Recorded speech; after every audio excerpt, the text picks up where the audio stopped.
Je m'appelle Marie-Laure Leroy, je suis à l'hôpital de Pontchaillou. Je ne sais pas à l'heure qu'il est. Bien évidemment, j'ai pas dormi. Je suis la mère d'un gilet jaune qui a été blessé à la fin de la manifestation sur Rennes hier soir, au moment où les gens commençaient à se disperser. Mon fils et certains de ses amis étaient autour d'un blessé qui a été évacué peu de temps après. Et il constituait en quelque sorte un ruban de sécurité entre les pompiers et le reste des manifestants qui, d'après ce que je sais, ne présentaient aucun danger. J'en profite d'ailleurs pour avoir une pensée pour la dame de 70 ans qui a été admise à l'hôpital peu de temps avant mon fils. Elle a été matraquée. Et c'est vrai que probablement elle aussi devait présenter un gros danger. Je ne sais pas, je ne peux pas vous dire. D'après ce que les amis de mon fils m'ont raconté, une première grenade de désencerclement l'a atteint alors même qu'il tournait le dos avec ses amis et que les CRS étaient en train de charger. À 4 mètres environ, un type de la BAC, pendant que mon fils faisait un bond évidemment sous le choc ou sous l'explosion, en a profité pour lui tirer un flashball dans l'œil. Le flashball, c'est énorme, je ne sais pas si vous en avez déjà vu un, a été récupéré et à l'heure actuelle, il est déjà entre les mains de l'avocat. Mon fils a été opéré pendant 3 heures par un interne qui a fait ce qu'il a pu pour lui sauver son œil, ce qui n'a pas été possible.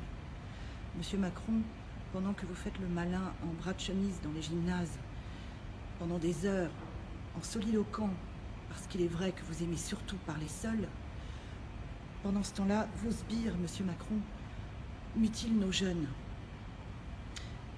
Ces jeunes, j'insiste, ne présentaient aucun danger. Aucun d'eux n'avait le visage couvert. Ils étaient tous désarmés. Aucun d'eux n'avait même un masque à gaz.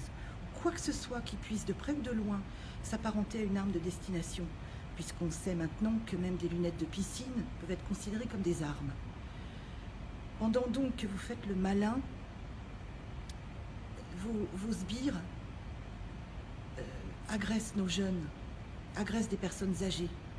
Combien de blessés va-t-il encore falloir? Combien de mutilés parmi nos jeunes va-t-il encore falloir avant que vous vous rendiez compte, monsieur Macron, que diriger un pays, ce n'est pas se tenir en haut de la verticalité que vous vantez tant. C'est peut-être de temps en temps se pencher sur les gens et écouter réellement ce qu'ils ont à dire. Je ne suis pas en colère, je n'ai même aucune haine. J'estime que vous et ce type que vous avez placé au ministère de l'Intérieur, dont d'ailleurs je n'arrive toujours pas à savoir s'il est juste stupide ou parfaitement incompétent, j'estime que vous n'êtes ni digne de ma colère, ni digne de ma haine. Et a priori, d'après les paroles que j'ai pu échanger avec mon fils quand il est sorti du bloc et qu'il était encore en salle de réveil, il n'a pas de haine non plus. Je crois qu'il ne comprend pas trop ce qui lui est arrivé pour l'instant. Il a 27 ans, il a toute la vie devant lui et désormais, il n'aura plus jamais une vie normale. Il est mutilé à vie, monsieur Macron. Mutilé à vie parce que ce que vous appelez la démocratie consiste à frapper des gens innocents qui sont là uniquement pour défendre leurs droits. Je ne sais pas quoi dire d'autre. Je ne connais pas le type de la BAC qui a énucléé mon fils. Je ne le connais pas et je ne le connaîtrai probablement jamais. Lui, par contre, va pouvoir regarder le visage de la mère du blessé. Je me doute bien que ça ne l'empêchera pas de dormir. Je lui souhaite tout le plaisir du monde. J'espère juste que plus jamais il ne pourra dormir. J'ai pas grand-chose d'autre à rajouter. Si, peut-être une dernière chose, on pourra toujours dire que c'est le choc. Je suis fonctionnaire d'État, monsieur Macron, et parfaitement consciente de sortir du droit de réserve, qui normalement est le mien. Je suis enseignante. Je suis professeure de lettres dans un lycée de la région quimperloise, à côté de Lorient, en Bretagne.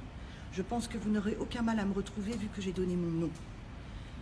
Je ne vois pas trop ce que je peux craindre, monsieur Macron. Je ne vois pas ce que je peux craindre. Être viré de l'éducation nationale, peut-être, je ne sais pas. C'est peut-être le genre de choses que font les gens comme vous. Probablement, probablement. Mon crime, s'il y a crime, n'est pas pire que celui d'un ancien ministre de l'Éducation nationale qui appelle au meurtre sur des ondes. Mon crime, si crime il y a, n'est pas pire que celui de quelqu'un qui s'obstine à considérer que ni les gendarmes, ni les CRS, ni les gens de la BAC n'attaquent sans être agressés. C'est tout ce que j'ai à dire. J'ai une grosse pensée pour tous les autres blessés. Et monsieur Macron, peut-être parce que j'ai la prétention, moi, de vous donner une leçon de dignité. Peut-être qu'il serait digne de la part de quelqu'un qui dirige un pays de finir par présenter ses excuses aux familles et peut-être de rendre visite aux gens qui ont été blessés et qui sont marqués à vie simplement parce que... Parce que quoi? Parce qu'il y en a marre de cette société où les gens sont pauvres. Je voudrais juste signaler une dernière petite chose. Je suis dans un grand hôpital de Rennes. Il y a 2 mètres de moi, à la sortie, quelqu'un qui dort dans un sac de couchage. Monsieur Macron, puis-je me permettre de vous rappeler que d'après ce que j'ai entendu, d'après ce que je vous ai entendu dire, il n'y aurait plus jamais de SDF dans notre société. Je suis pas en colère, je le répète. Je suis juste écœurée. Je suis écœurée.